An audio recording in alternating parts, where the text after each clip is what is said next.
That isn't your medicine." The words didn't belong in that room, yet they cut through it with a clarity so sharp it seemed to stop time itself. The silver spoon hovered just inches from Richard Holloway's lips, his trembling hand frozen midair, the faint clink of metal against porcelain echoing like a warning no one had expected, because 3 seconds later, if nothing had interrupted that moment, $75 million would have quietly changed hands, and a powerful man's life would have slipped away under the illusion of something as harmless as a routine dose. The Holloway estate stood high above the city like a monument to success, its floor-to-ceiling windows casting pale afternoon light across polished marble floors that gleamed like still water, the air carrying a sterile blend of expensive cologne and faint medicinal undertones, a place where everything looked perfect and nothing felt warm, where conversations were measured, footsteps softened by Persian rugs, and silence held more power than words. In the far corner of the room, nearly swallowed by shadow and expectation, stood 10-year-old Lily Carter, her small hands clasped tightly in front of her, her faded blue dress pressed neatly despite its wear, her presence acknowledged by no one except her mother, Emma, who moved quietly between tables with the practiced grace of someone who had learned long ago that invisibility was survival. And Lily had been taught the same rule: to stay quiet, to stay still, to never draw attention. Because in a house like this, attention was something reserved for people who mattered. Richard Holloway, once a titan of industry, now sat weakened in a leather chair that seemed too large for his frail frame, his sharp eyes dulled by exhaustion, his empire reduced to numbers whispered in boardrooms and signatures waiting on documents, while beside him stood his son, Daniel Holloway, impeccably dressed, his tailored suit flawless, his expression composed, every movement deliberate, controlled, and just a fraction too careful, like a man rehearsing a role he could not afford to fail, his fingers steady as he handed the small amber bottle to the nurse, his gaze flickering briefly toward the door before settling back into calm authority. Lily had been watching him, not because she was supposed to, but because she always watched, a habit taught to her by a world that rarely explained itself, her eyes tracing details others ignored, the way the label on the bottle sat slightly crooked, the way Daniel's grip lingered just a moment too long before letting go, the way the liquid inside caught the light differently than it had the day before when she had quietly sat in the same corner, coloring with dull crayons while listening to the rhythm of routine she had unknowingly memorized. The room itself seemed to lean into the moment, conversations fading into a low hum as the nurse prepared the dose, lifting the spoon carefully, respectfully, as if the act carried more weight than it appeared, and perhaps it did, though no one else seemed to feel it. No one except the little girl whose heart had begun to beat just a little faster, whose instincts whispered something she could not fully explain but could not ignore, a quiet unease that pressed against her chest like a question demanding an answer. She glanced at her mother, who was too far away, too busy, too bound by her own role to notice, and then back at the man in the chair, a stranger and yet not entirely, because he had once smiled at her in passing, a small, tired kindness that had stayed with her longer than it should have. And in that fragile space between doubt and certainty, Lily felt the weight of a choice no child should have to make, to remain invisible as she had been taught, or to speak and risk everything, her voice against a room full of power, her truth against a story already being written. And as the spoon rose closer, as the moment stretched thin as glass, something inside her refused to stay silent. The room did not breathe, not yet, not after her voice had cut through it, not after the invisible line had been crossed, because once something is said in a room like this, it cannot be taken back, and Lily Carter felt that truth settle into her chest as every head slowly turned toward her, the weight of their attention heavier than anything she had ever carried before. The nurse paused, her hand still holding the spoon, uncertainty flickering across her face as her eyes shifted between the small girl in the corner and Daniel Holloway, whose expression did not change at first, but whose silence stretched just a fraction too long, like a crack forming beneath polished marble. Emma Carter froze where she stood near the doorway, a folded linen napkin still in her hands, her breath catching as she realized what her daughter had done, the rule that had always protected them now broken in a single sentence, her instinct screaming to step in, to apologize, to pull Lily back into the safety of invisibility. But something in the stillness of the room held her in place. Daniel was the first to move, his posture straightening as he turned slowly, his eyes settling on Lily with a calm that felt rehearsed, measured, almost too perfect. And when he spoke, his voice carried a softness that did not reach his eyes, asking gently what she meant, as though he were humoring a child rather than confronting a challenge. But beneath that tone was something sharper, something that suggested control slipping, even if only slightly. Lily swallowed, her small hands tightening at her sides, the urge to shrink back rising like a reflex. But the image of the bottle, the crooked label, the difference she had noticed again and again refused to fade. And when she spoke, her voice trembled at first, but it did not disappear. She said that the medicine looked different today, that it was not the same color, that the label was not placed the way it had been before, that something was wrong. A quiet ripple moved through the room, not loud, not chaotic, but enough to shift the balance, enough to make doubt possible. And in a place built on certainty, doubt was dangerous. Daniel's lips curved into a faint smile, the kind that dismissed without raising his voice, and he stepped closer, closing the distance with controlled ease, explaining that the pharmacy had simply changed suppliers, that packaging often varied, that it was nothing unusual, his words smooth, logical, designed to settle the room back into comfort. And for a moment, it almost worked. Because the people in that room were used to trusting him, used to believing that someone like him did not make mistakes. But Lily was still watching, still seeing, her eyes not on his face, but on his hands, the same hands she had noticed earlier, the way they moved, the way they held tension even when the rest of him appeared calm.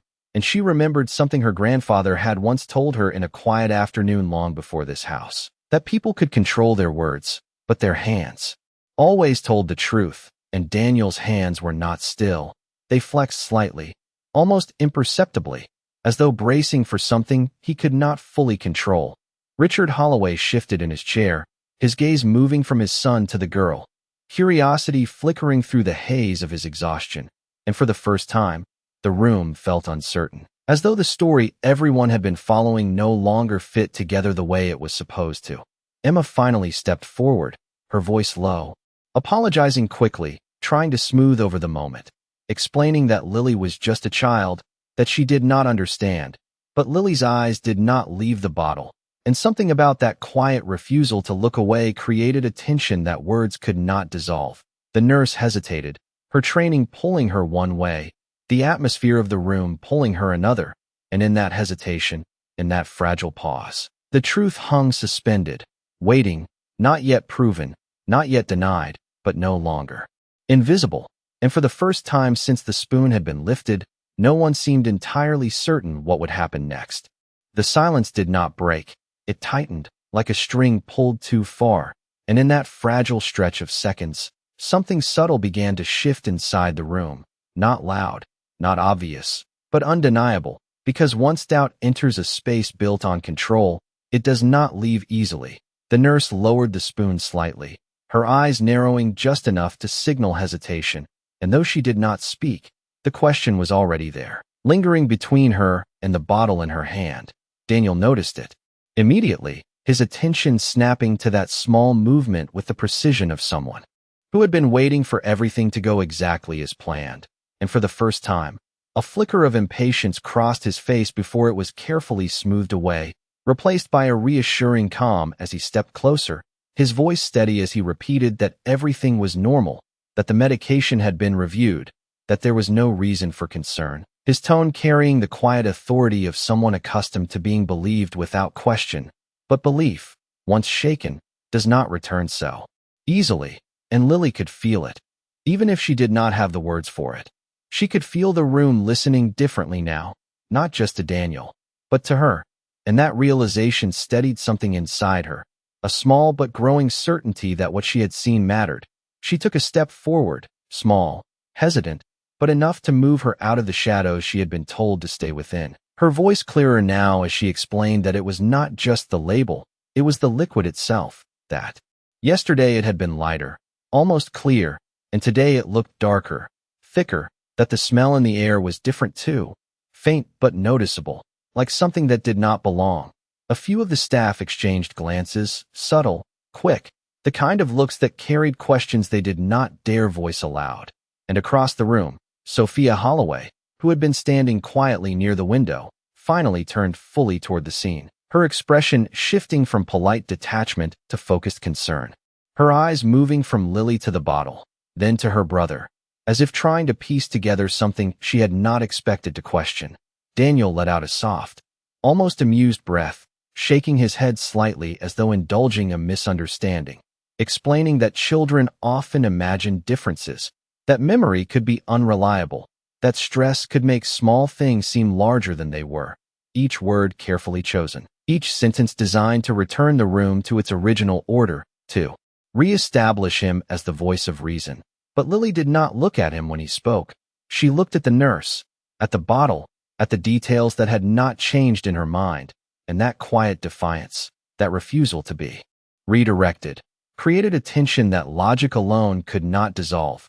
Richard shifted again, his hand lowering slightly, the spoon no longer as steady as before, his gaze lingering on Lily with a growing curiosity that seemed to cut through the haze surrounding him. And for a brief moment, the powerful man he once was surfaced in his eyes, questioning, assessing, unwilling to move forward without certainty. Emma's voice trembled as she tried once more to intervene, to pull her daughter back, apologizing again, insisting that Lily meant no harm. But her words felt thinner now, less convincing even to herself, because she too had noticed something change, not in the room, but in her daughter, a steadiness that had not been there before. The nurse finally spoke, her voice careful, respectful, suggesting that perhaps it would not hurt to double-check, just to be safe. A simple suggestion. But in a house where everything was controlled, even a suggestion like that carried weight, and as those words settled into the room, Daniel's composure tightened almost imperceptibly, his jaw setting for a fraction of a second before he nodded, agreeing with a calm that now felt slightly forced.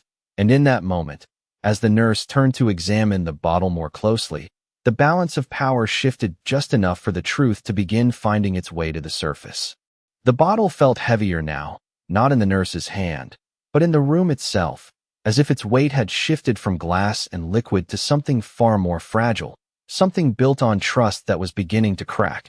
She turned it slowly under the light, her trained eyes scanning the label, her fingers tracing its edges with quiet precision, and what had once been routine now carried a tension she could not ignore, because the small details Lily had pointed out refused to fade once they had been seen.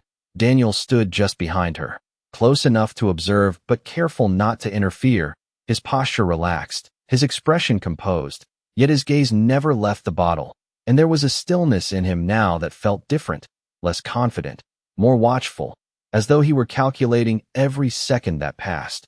Across the room, Sophia took a step closer, her heels soft against the marble floor, her attention fixed not on her brother, but on the nurse, her voice calm but firm as she asked what she was seeing, not as an accusation, but as a question that demanded clarity. The nurse hesitated for only a moment before answering, her voice measured, explaining that the label appeared slightly misaligned, that the font seemed consistent but the placement was unusual, and that the seal at the top, though intact, did not match the standard packaging she was accustomed to. Small observations, each one easy to dismiss on its own, but together forming a pattern that was becoming harder to ignore. Daniel responded immediately, his tone reassuring, suggesting that manufacturing inconsistencies were common, that different batches could vary, that there was no reason to jump to conclusions, his words flowing smoothly, each one designed to restore confidence, to close the gap that doubt had opened. But Lily's eyes remained fixed on the bottle, her focus unwavering, and she took another small step forward, her voice quieter now, but steadier, pointing out that the cap had a faint scratch near the rim, one she had noticed the day before on a different bottle, a detail so small it would have been invisible to most, but to her it was a marker, something that did not belong where it was now. The nurse lifted the cap slightly, examining it more closely, and for a brief moment, the room seemed to lean in with her, every breath held, every movement slowed, as if time itself had narrowed to that single point of observation. Richard watched from his chair, his expression shifting from confusion to something sharper, more focused, his instincts, dulled by illness, beginning to reawaken as he sensed that something was not as it should be, his hand lowering fully now, the spoon resting against the edge of the bowl, forgotten. Emma stood frozen near the doorway, her heart racing, her eyes moving between her daughter and the unfolding moment, torn between fear and something else she could not yet name, something that felt like pride but carried too much risk to fully embrace. Sophia's gaze flickered to Daniel, studying him in a way she had not before, noticing the tension in his jaw, the slight tightening of his shoulders, the way his calm seemed just a fraction too controlled. And in that observation, a quiet realization began to take shape. The nurse finally spoke again, more carefully this time, suggesting that they verify the medication with the pharmacy records, just to ensure everything was correct, a simple precaution, but one that carried the weight of consequence, because once verification was requested, the truth, whatever it was, would no longer be contained within the room. Daniel nodded, his agreement immediate, his voice steady as he assured everyone that there was nothing to worry about, that confirmation would only put concerns to rest. Yet as he spoke, his eyes flickered once more toward the door, a brief, almost imperceptible glance that did not go unnoticed by Lily, who had been watching him all along. And in that fleeting moment, she understood something without needing words, that the truth was not just in the bottle, but in the reactions surrounding it, and that whatever was about to be revealed would change more than just the outcome of a single dose. It would unravel something much larger, something that had been carefully hidden beneath layers of control, waiting for someone small enough, quiet enough, and brave enough to finally see it. The air shifted again, quieter this time, heavier, as if the room itself understood that what came next could not be undone. And as the nurse carefully set the spoon aside, placing it gently on the silver tray, the soft clink echoed louder than it should have, marking a silent decision that no one dared to announce out loud. She reached for her phone, her movements deliberate, professional, yet slower than before, as if each second carried weight. And when she stepped a few feet away to make the call, every eye followed her without meaning to, drawn to the fragile thread that now connected uncertainty to truth. Daniel remained where he stood, his hands now loosely clasped in front of him, his posture still controlled, but there was a subtle tension in the way his fingers pressed together, a quiet strain that only someone watching closely would notice. And Lily noticed, because she had not stopped watching, not for a single moment, her instincts now louder than her fear, guiding her attention to the small fractures in his calm. Across the room, Sophia crossed her arms slowly, her expression no longer neutral, her gaze fixed on her brother with a quiet intensity that suggested something deeper than curiosity, something closer to recognition, as though pieces of a puzzle she had not wanted to see were finally aligning. Emma stood frozen, her breath shallow, her eyes moving between Lily and the others, her mind racing with consequences she could not yet fully grasp, because in a house like this, being right did not always mean being safe. And yet her daughter stood there, small and unyielding, as if rooted in something stronger than fear. Richard leaned back slightly in his chair, his frailty still visible, but his awareness sharpening with each passing second, his eyes narrowing just enough to show that he was no longer simply a patient in the room, but a man beginning to question the reality around him. And that shift alone carried more weight than any spoken accusation. The nurse's voice was low as she spoke into the phone, her words careful, precise, asking for verification, reading out the label, the batch number, the details that now mattered more than they ever had before. And though her conversation was quiet, the room seemed to listen anyway, hanging on every pause, every response she received. Daniel turned slightly, his gaze drifting toward the large windows that overlooked the city, the skyline stretching endlessly beyond the glass. A view that once symbolized control, success, certainty, and yet in that moment, it felt distant, almost irrelevant, as if the power it represented could not reach into the space where truth was beginning to take hold. Lily felt it too, that shift, that slow but undeniable movement towards something real, and though her heart still raced, there was a steadiness in her now, a quiet belief that she had done what she needed to do, regardless of what came next. The nurse finally lowered the phone, her expression unreadable for a brief second that seemed to stretch far too long. And when she turned back toward the group, the silence deepened, sharpened, every person in the room bracing for words that could either restore order or dismantle it completely. And in that suspended moment, before she spoke, before anything was confirmed, one truth had already become clear to everyone present, whether they admitted it or not, that the little girl in the corner was no longer invisible, and whatever happened next would never allow her to be unseen again. The nurse did not speak right away, and that silence said more than any words could, her eyes moving from the phone in her hand to the bottle on the tray, and then, slowly, to Daniel, as if measuring not just the information she had received, but the weight of what it meant to say it out loud.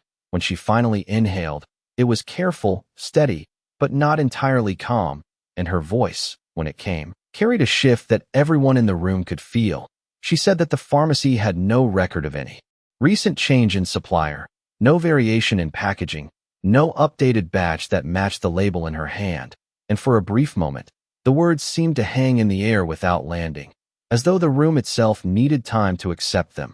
Daniel reacted almost immediately, a soft laugh escaping him, controlled, measured, as he suggested there must have been a mistake, that perhaps the pharmacy had not updated their system, that errors like this could happen. His tone still composed, but now just slightly faster, just slightly more insistent, as if speed alone could close the gap that had just opened. But the nurse did not nod this time. She did not step back into uncertainty. Instead, she held the bottle a little higher, her fingers steady as she added that the batch number printed on the label did not exist in their records at all, not just outdated, not just misfiled, but unregistered. And that detail landed differently, sharper, more final, because it was no longer about variation. It was about something that should not have been there in the first place. The room shifted again, not physically, but emotionally, the quiet confidence that had once defined it now, replaced by something colder, something unsettled. And Sophia took a slow step forward, her eyes locked on her brother as she asked him, calmly but directly, where the bottle had come from, not as a casual question, but as a line drawn that could not be stepped around. Daniel's expression held for a second longer than it should have, his composure intact but thinner now, like glass under pressure, and when he answered, his voice remained even, explaining that it had been delivered earlier that morning, that he had personally ensured everything was in order, that there was no reason to doubt it. But even as he spoke, the certainty in his words no longer carried the same weight. Lily watched him closely, her small frame still, her eyes focused not on what he said, but on what he did not say, on the spaces between his words, on the way his gaze shifted just slightly away from Sophia's, on the way his shoulders seemed to hold tension he could no longer fully conceal, and in those small details, she saw the truth before anyone else fully named it. Richard leaned forward in his chair, the movement slow but deliberate, his hand gripping the armrest as his voice, though weakened, carried a sharpness that cut through the room, asking Daniel to answer clearly, not with explanations, but with facts. And for the first time, the authority in the room did not belong to the son standing tall in a tailored suit, but to the father who refused to be misled any longer. Emma felt her breath catch as she looked at her daughter, realizing that everything had changed, that the invisible line between servant and witness had been crossed, and there was no returning from it. The nurse placed the bottle back onto the tray, carefully, almost reverently, as if it were no longer just medication, but evidence. And in that simple act, the room seemed to understand that the truth was no longer something to be questioned, but something that was already unfolding, piece by piece, revealing not just a mistake, but an intention that could no longer remain hidden. The room no longer felt like a place of routine or control. It felt like a space where something irreversible had already begun, and Daniel understood it before anyone else said it out loud, because the structure he had relied on, the quiet obedience, the unspoken hierarchy, was no longer holding the way it had just minutes ago. He straightened slightly, drawing in a slow breath as if recalibrating, his expression settling into something firmer, more deliberate, and when he spoke again, the softness was gone, replaced by a sharper edge that carried both authority and warning. He said that this entire situation was being exaggerated, that a misunderstanding was turning into an accusation, and that it was inappropriate for a child, especially one who did not belong in the room, to disrupt a medical process she did not understand. The words landed exactly where they were meant to, directed at Lily, but echoing through Emma, whose face paled as the implication settled in. The risk now no longer abstract, but immediate. Her hands tightening as she stepped forward, her voice unsteady as she apologized again, urging Lily to step back, to stop, to let the adults handle it, because she knew how quickly a moment like this could turn against them. But Lily did not move, her feet planted firmly against the cold marble, her small frame unmoving despite the pressure closing in from every direction. And when she spoke again, her voice was quiet, but it carried something stronger than volume. It carried certainty. She said that if the medicine was real, then it should match what had been given before, that the color should not be darker, that the smell should not be different, that the label should not be wrong, and that the number on the bottle should exist if it was truly from the pharmacy. Each point simple, direct, impossible to dismiss without addressing. Daniel's jaw tightened, just slightly, the control he had maintained beginning to show strain, and he took a step closer, not aggressively, but with intention, lowering himself just enough to meet her eye level, as if bringing the conversation back into a place where he could dominate it, his voice lowering as he told her that she was mistaken, that she was confusing details, that she should trust the professionals in the room instead of her imagination. Lily met his gaze, her blue eyes steady, unflinching in a way that did not match her age, and for a brief moment, the room seemed to narrow to just the two of them, truth facing power, observation facing control, and neither willing to step back. Sophia stepped in then, her voice cutting cleanly through the tension as she told Daniel to stop, not loudly, but firmly, the kind of command that did not need volume to carry authority. And when he turned toward her, there was a flicker of something unguarded in his expression, something closer to frustration than confidence, because she was no longer standing beside him. She was standing against him. Richard's voice followed, weaker but unmistakably firm, instructing that no one would dismiss the concern until it was fully resolved, his words deliberate, leaving no space for argument. And in that moment, the hierarchy shifted completely, the power no longer resting on control or status, but on the demand for truth. The nurse remained still beside the tray, her silence now aligned with caution rather than uncertainty, her presence reinforcing the weight of what had already been revealed. And as the seconds stretched, Daniel found himself standing in a room that no longer moved according to his design, surrounded not by compliance, but by questions. And in the center of it all stood a 10-year-old girl who had nothing to gain, nothing to protect, and nothing left to fear. And that, more than anything else, was what made her impossible to silence.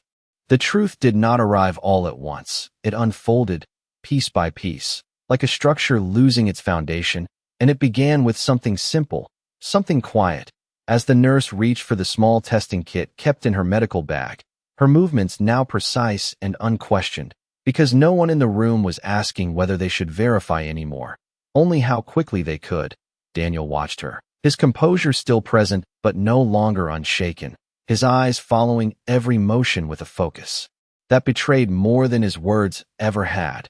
And for the first time, he did not try to interrupt, because interruption would only draw more attention, and attention was no longer his ally.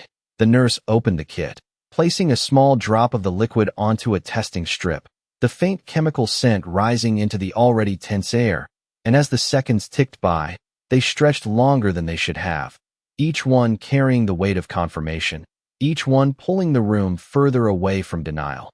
Sophia stood beside the table now, her arms no longer crossed, her posture straight, her gaze fixed not on the test, but on her brother, studying him with a clarity that had replaced any lingering doubt, because sometimes the truth is not just in what is proven, but in how people react when it begins to surface. Richard leaned forward again, his breathing measured, his eyes sharper than they had been all day, the fog of illness pushed aside by something far stronger, the instinct to survive, the instinct to understand. And in that moment, he was no longer a passive figure in the room, but the center of it, waiting for an answer that would redefine Everything around him. Lily stood still, her hands no longer clenched, her shoulders no longer tense, because she had already crossed the hardest line, the one between silence and truth. And whatever came next was no longer about fear. It was about what was real. The nurse looked down at the strip, her eyes narrowing as the result began to form. And though she had not spoken yet, the change in her expression was enough, subtle but unmistakable, and Emma felt her heart drop as she saw it, as she understood that whatever hope she had held for this to be a misunderstanding was slipping away. Daniel took a step back, just one, small enough that most would not notice. But Lily did, because she had been watching him from the beginning, and that single step said more than any denial could. It said that control was gone, that certainty had cracked, that the outcome was no longer something he could shape. The nurse finally lifted her gaze, her voice steady but no longer neutral, explaining that the substance did not match the prescribed medication, that its composition was different, not necessarily harmful on its own, but incorrect, unauthorized, something that should never have been administered under any circumstances. And as her words settled into the room, they did not explode, they did not cause chaos. They simply replaced everything that had been assumed with something undeniable. Sophia turned fully toward Daniel, her voice quiet but unwavering as she asked him again where the bottle had come from. And this time, there was no space for explanation, no room for deflection, only the expectation of truth. Richard's hand tightened against the armrest, his voice low but carrying a force that cut through the silence as he said his son's name, not as a question, but as a demand. And in that single word was everything that had been built, everything that was now at risk of falling apart.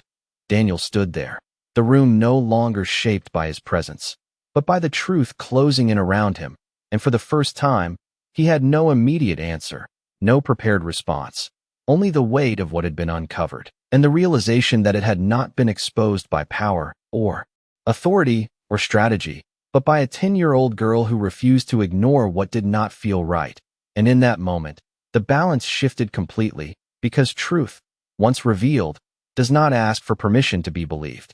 Daniel did not answer immediately, and in a room where he had always controlled the timing of every response, that silence was louder than anything he could have said, his eyes moving from Sophia to the nurse, then finally to his father, as if searching for a version of reality that still worked in his favor, but finding none.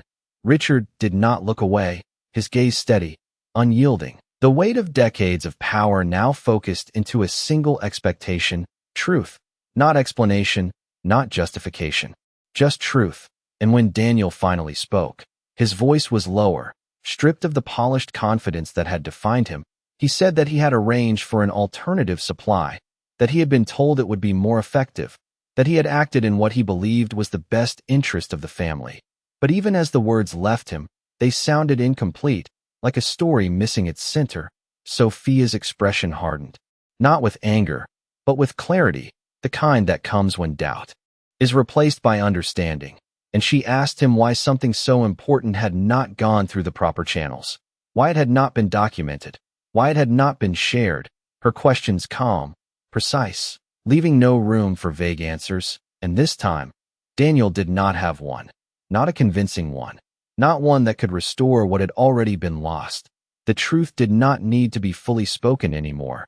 It was already present, in the inconsistencies, in the reactions, in the quiet realization, settling over the room that what had been presented as care had carried something else beneath it, something hidden, something that could have changed everything in ways no one was willing to fully articulate.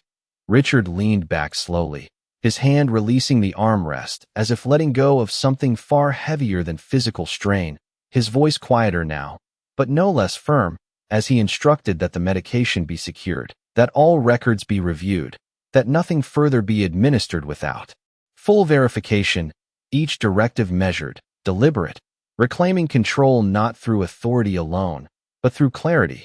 The nurse nodded, already moving to follow those instructions, her role no longer passive, but essential, while Sophia stepped closer to her father, her presence steady, protective in a way that did not need to be spoken.